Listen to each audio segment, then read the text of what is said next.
me these last couple years.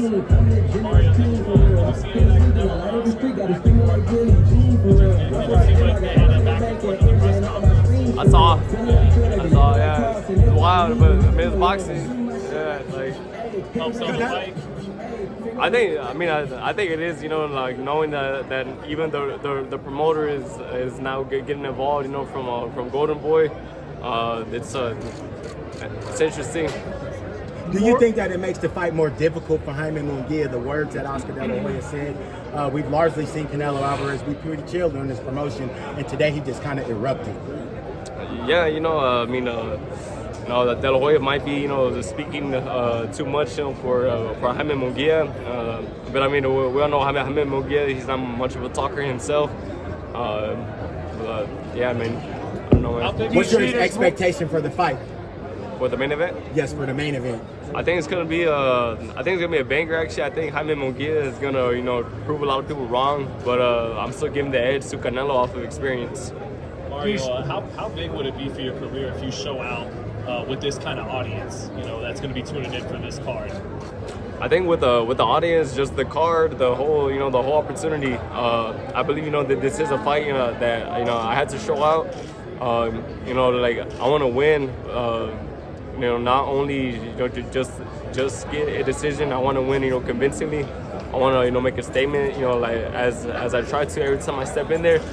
And like I said, a win over Maidana on Saturday, it opens up these bigger doors in the division. Do you see it as more as a coincidence that you're fighting a Montes' fight on the same card, you guys being showcased for maybe something down the line should you both be victorious on Saturday night? Yeah, it just depends. And like I said, I know Maestra is coming off a huge upset. He's actually a friend of mine, so I'm rooting for him in this fight. But even given that he comes out with the decision, that's still going to be a fight that I want down the line. Mario, a lot of people feel that you gave Gervonta Tank Davis his toughest, his hardest fight. What did you take away from that fight? What was the most significant thing you learned from that fight? That was really, my biggest, my first fight under, the big lights, that big stage like that.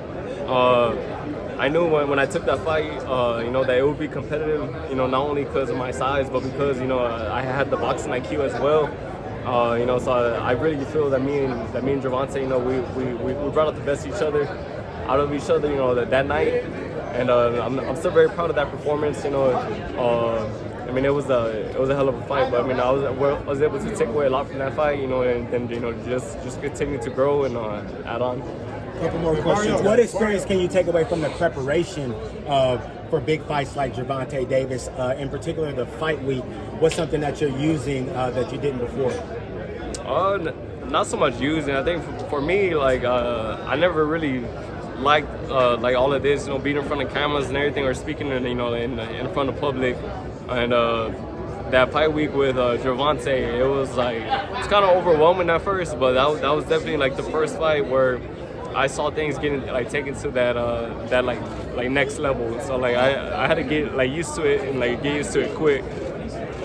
Mario, how do you want to show out? How do you do that while still walking that fine line of not doing anything that's not smart and trying to impress people? How do you go about that as a fighter? I think, like I said, just going there, just be me, just be patient, and then the big punches, the big shots will come, the big openings.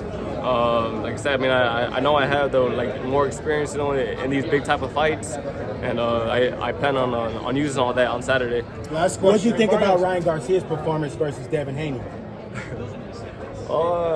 I said it before. I mean, I thought it was one of the most entertaining, ugly fights I've seen in a very long time. Congrats to him though. I was even leaning with Haney, winning that fight by decision beforehand. But he found his openings. He has the complete equalizer with that left hook, and he found a lot of success with it that night. Thank you guys. Appreciate it. Thank you guys. Thanks, Mario.